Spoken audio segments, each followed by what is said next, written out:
Chef Omar with the James Beard nominated Saffron des Trois. Hey guys, I'm Chef Omar with the James Beard nominated Saffron des Trois. We partnered today with Detroit Food Policy Council to show you guys some unique and creative ways that you can utilize these USDA food boxes. Because if you're anything like me, you're sick and tired of seeing the same thing and you don't know what to do with it. Let's begin. Hey guys, this segment is called Eat Your Drink, where we're gonna take something you would normally drink and turn it into something that you're gonna eat. So in these USDA boxes, every week you get a gallon of milk, and people are always asking me, what am I supposed to do with all this milk? We just don't use it. So today we're gonna turn our milk into what's called a bechamel sauce, and from there, we're gonna turn it into a Mornay sauce. Those are classical French terms. More common to you guys, cheese sauce. Cheese sauce is life. We use it for macaroni, we use it for potatoes gratin, we use it for a lot of things. So we're gonna go ahead and learn how to make that today. The first portion of making the bechamel is understanding thickeners. So every week we'll go over a different thickener. Today we're gonna talk about roux. Roux is actually really simple. It's a cooked flour and butter mixture in equal parts. And so what that's gonna do is it's gonna allow you to thicken your liquid. There's three types of roux: white, blonde, and brown. So the longer I cook my roux, the darker it gets. The darker it gets, the less ability it has to thicken something. So a white roux, which we will be using today, is a simple 5 to 10 minute roux. We'll only cook it for 5 to 10 minutes and it'll be exactly where we need to cook out the flour taste and thicken our milk to make our sauce. If you wanted to make a gumbo, you would use a brown roux, which has very little thickening power, and it's cooked for almost 30 minutes. And that's the difference in your three different types of roux. So again, to make this, it's equal parts flour and butter. So what we're gonna do is get equal parts flour and butter. I need roughly 2 tablespoons of butter. And people go, Chef, why don't you measure this? Because really, baking is a science, but cooking is an art. One of the common things I'll get in most of our restaurant recipes is, Chef, why is it that you don't say how much lemon to put? It just says to taste. And my mom used to drive me crazy when we were growing up, and I'd be like, Mom, how much did you put? She's like, I don't know, you just put it in until it's right. And so a lemon in January tastes completely different than a lemon in July, right? When they're growing and they're in season. And so you have to learn how to taste things as you cook and taste as you go. So we're gonna go over to the stove, make our roux, make our bechamel, and then make our cheese sauce. We've done some really cool stuff here at the restaurant in the whole zero waste initiative, right? So we want to make food not waste, and a part of that is we allow our cooks the liberties to come up with ideas of, this is something we're throwing away, what do we do with it? Enter this pan right here. We make our own bacon in-house, and the cook, after he cooks his bacon in the oven, says, Chef, I got a lot of bacon fat left over. Well, we learned that roux is just an emulsion of fat with flour, right? So we're gonna go ahead and we're gonna make some roux out of our bacon fat. And we're gonna go ahead and add equal parts flour. And we're gonna cook that out for 5 minutes and see where we end up. So you'll see that the flame's a little too hot. I'm gonna go ahead and come off the flame here. And this is what we call a slack roux, meaning it's really loose. Some chefs will use it like this. This is the actual intended ratio.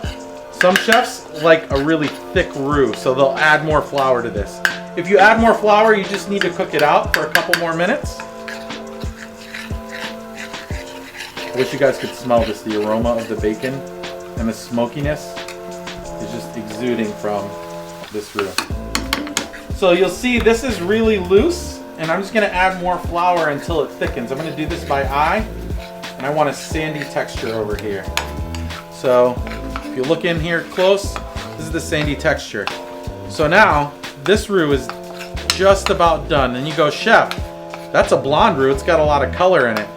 That's from the smoke and all the stuff that came out of the bacon fat, because bacon fat is darker than butter, right?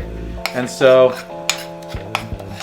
it's not gonna be as blonde as a white roux. And this is ready to roll as well. So when we use a roux to thicken a broth, thicken a stock, or thicken a milk, one of the things we want to do is the rule of hot and cold. One has to be hot and one has to be cold. And that's going to allow you to avoid lumps in your sauce. So if you're doing this the grandma method, is my mom would make the roux right in this pot and then she'd pour her cold milk right on top of that, right? And so it's all one pot, completely contained and easy peasy. I like doing it separated only because I like to bring my milk up to heat before I add in my roux. And what that does is it allows the milk to evaporate a little bit and cook out that milky flavor that is known for in bechamels that are not cooked properly. So we're gonna go ahead and bring this up to a simmer, and then we're gonna whisk in our roux. So for 1 quart of roux, it takes about 3 ounces to get a thin sauce. 6 ounces will give you a really thick sauce.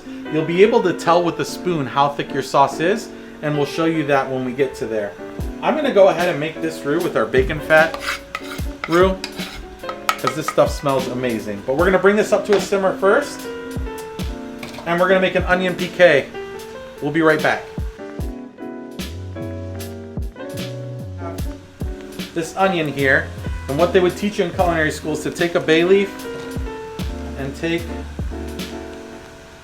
the cloves and stick the clove through the bay leaf and into the onion. And that's an onion piqué. And we'll use this to flavor our bechamel sauce. Bechamel is traditionally finished with nutmeg, salt, and white pepper. If you don't have white pepper at home, you can use black pepper, it's okay. Next thing we're gonna do to get ready for this, does this look familiar? You'll find these in your USDA boxes. We went ahead and we just grated this in order to get ready to make our milk sauce. So if you can see into the pot here, so you see it's just starting to come up to a simmer. I'm gonna lower my heat to really low. And we just want this thing to simmer, so I'm gonna pull it half in, half off the heat.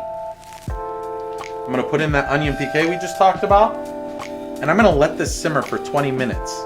And what that's gonna do, cook out that milk flavor, infuse it with the onion, the clove, and then we'll go back and thicken it with our roux. So we've been simmering here for 20 minutes. I'm just gonna go ahead and remove our onion piqué. And the beauty of studding that bay leaf with the clove is it all comes out in one piece. The bay leaves, the cloves, everything. So normally in a restaurant we would strain this out, but for this purpose we don't have to. All right, bacon fat. So again, the rule of cold and hot. So our milk mixture is hot and simmering. And we're gonna bring the heat up a little bit. You don't wanna let it boil because you know if milk boils, it'll boil over. But you do wanna keep it at a nice light simmer, which is just that light bubbling that you see in the pot. Thickeners, we've discussed how to make them. How do they actually work?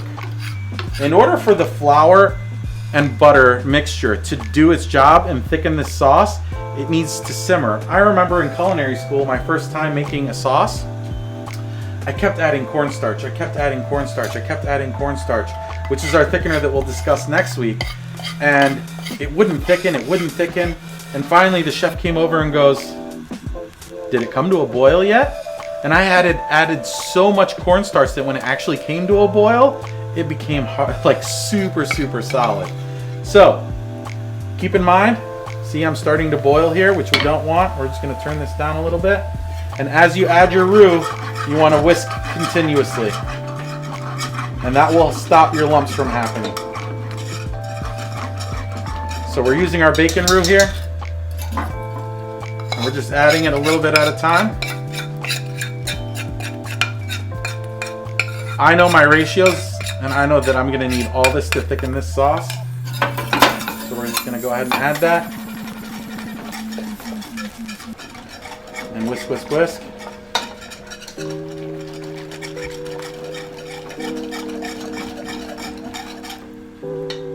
I wish you guys could smell this. It smells amazing.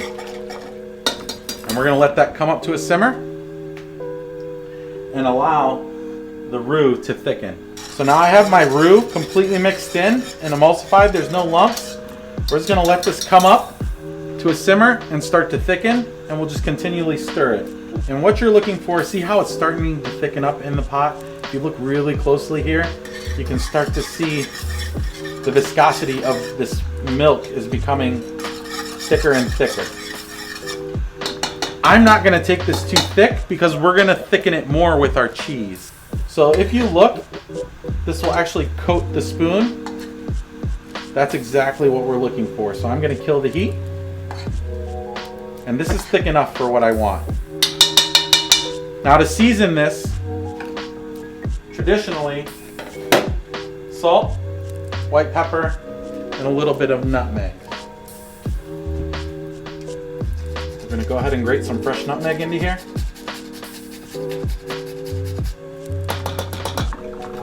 So, we have this thing seasoned, salt and white pepper, and we just added our nutmeg. Now that cheese from earlier that we ground up, we're gonna whisk it into our sauce until it gets to the consistency and texture we're looking for. Now, if you notice, Chef, why did you turn off the heat? If we get this sauce too hot while we mix in our cheese, it will break. And so if you've ever had mac and cheese where there's a bunch of oil floating at the top of your cheese sauce, that's because the sauce got too hot. And when the sauce gets too hot, the cheese breaks. So we just add a little bit of cheese at a time. Whisk, whisk, whisk.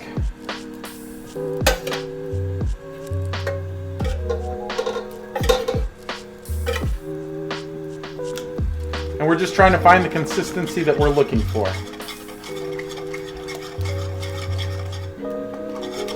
And the residual heat from the pot should be enough to melt the cheese and incorporate it into lay sauce. How cheesy do you make it? You get to decide. You can go as little or as heavy as you want. So let's talk about this cheese sauce. You guys get potatoes in your box. How can we use this sauce other than mac and cheese?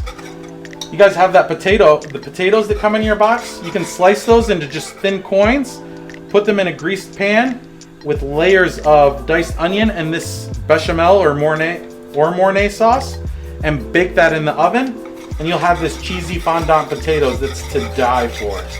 So if you find that you haven't melted all your cheese,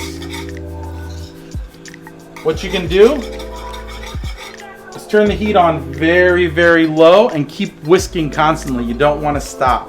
Just until the cheese sauce comes together, and then kill the heat. As you cook, you always want to taste. So we're going to go ahead and give this a taste, adjust its seasoning as needed, and it's ready to make mac and cheese.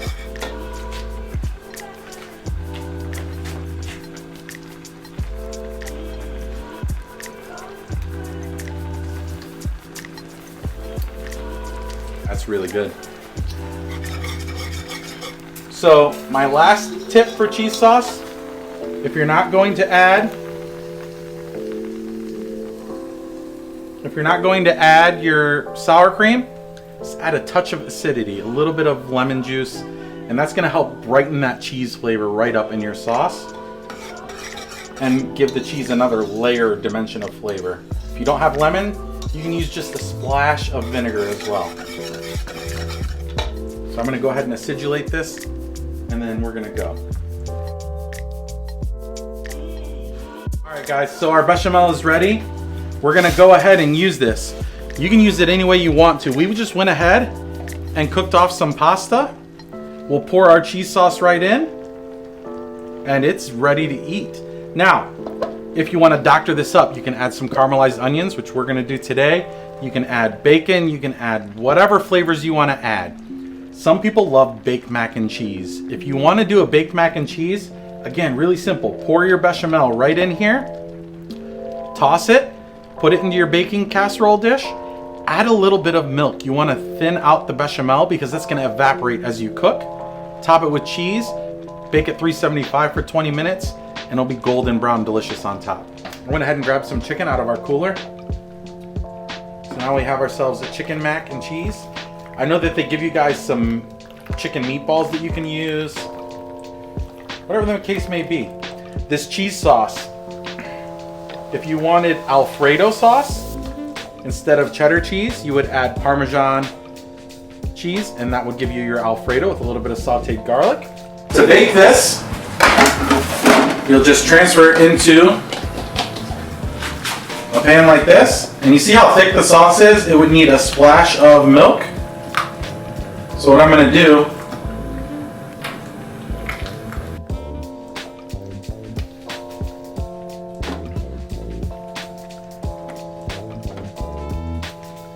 is steal a splash of this vegetable stock that we made today.